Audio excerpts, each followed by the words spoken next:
औज़ुबिल्लाहि मिनश्शैतानिर्रजीम बिस्मिल्लाहिर्रहमानिर्रहीम अस्सलामु अलैकुम वरहमतुल्लाहि वबरकातुहू। मेरा नाम आदिल शहीद। उम्मीद करता हूँ कि आप सब लोग बिल्कुल ठीक ठाक होंगे, खैरोफियत से होंगे, ज़िंदगी मज़े से गुजार रहे होंगे। एक मरतबा एक डाकू के बेटे ने अपने बाप से कहा कि अब्बू जी, आज मैंने भी आपके साथ डाका डालने जाना है। उसका बाप हत्ता उल इम्कान कोशिश करता रहा कि वो अपने बेटे को अपने साथ ना लेकर जाए, लेकिन उसके बेटे ने जिद लगा ली कि आज वो अपने बाप के साथ डाका डालने जरूर जाएगा। उसके बाप ने उसको साथ ले जाने के लिए एक शर्त रखी। बेटे ने कहा कि वो शर्त क्या है? बाप ने कहा कि पहले तुम अपनी ट्रेनिंग मुकम्मल कर लो, उसके बाद मैं तुम्हें डाका डालने के लिए साथ ले जाऊंगा। बेटे ने ट्रेनिंग शुरू कर दी। बाप उससे आहिस्ता आहिस्ता सारी ट्रेनिंग देता गया जो एक डाकू के लिए जरूरी होती है कहीं भी डाका डालने के लिए।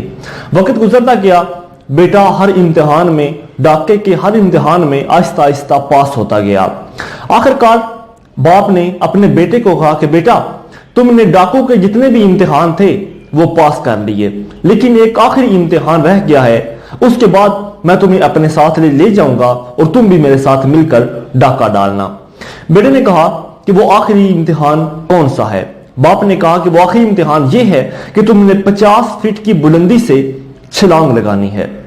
बेटे को जब वो जगह दिखाई गई कि यहां से उसने वो छलांग लगानी थी, तो उसने अपने बाप से डरते हुए लहजे में कहा कि मेरे बाप, अगर मैं यहां से गिरा और अगर मैं मरा ना भी तो कम से कम मेरी हड्डियां पसलियां जरूर टूट जाएंगी, मैं माजूर हो जाऊंगा अगर मैं मरा ना भी तो। बाप उसे फिर समझाता रहा कि बेटा, नीचे नरम जमीन है, मैं भी नीचे खड़ा हुआ हूं, तुम्हें कुछ नहीं होगा, तुम छलांग लगाओ। लेकिन बेटा भी ना माना। आखिर बाप उसे फिर समझाता है कि अगर तुमने ये ट्रेनिंग मुकम्मल ना की तो मैं तुम्हें डाका डालने नहीं लेकर जाऊंगा। बेटे ने बात तस्लीम कर ली।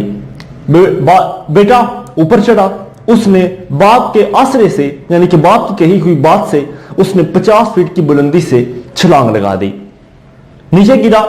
जब उसकी आंख खुली तो वो अस्पताल के अंदर था।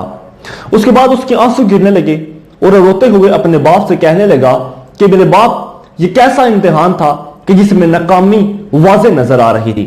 उसका बाप उसके दाहिने हाथ को थामे हुए उसके साथ वाली कुर्सी पर बैठा हुआ था और कह रहा था कि मेरे बेटे, नहीं, तुम इम्तिहान में पास हुए हो।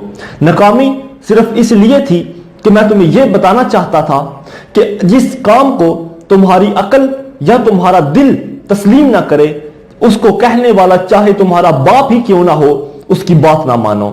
दोस्तों, लुबेलुबाब बात का यही है कि हम भी बाज़ औक़ात अपनी जिंदगी में कुछ लोगों पर इतना अंधा यकीन कर देते हैं कि अगर वो हमें कहें कि तुम कुएं में छलांग लगा जाओ तो हम उनकी अंधी तकलीद के अंदर कुएं में छलांग तक लगा देते हैं, और जब हम नीचे गिर जाते हैं तो फिर हम कहते हैं कि ये शख्स किसी एतबार का नहीं था, ये शख्स मुझे नुकसान ही पहुंचाना चाहता था।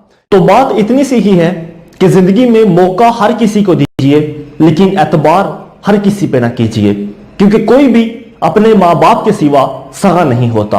वो उसका बाप था और उसने उसको ऐसा सबक सिखाया कि जो उसको जिंदगी भर एक अच्छा इंसान बनने में मदद करता रहेगा। आप भी ऐसे लोगों से इज्तनाब कीजिए जिनके ऊपर आप अंधाधुंध यकीन करके कुएं में छलांगे लगाते जा रहे हैं, ताकि आप आइंदा नुकसान से बच सकें। बहुत शुक्रिया।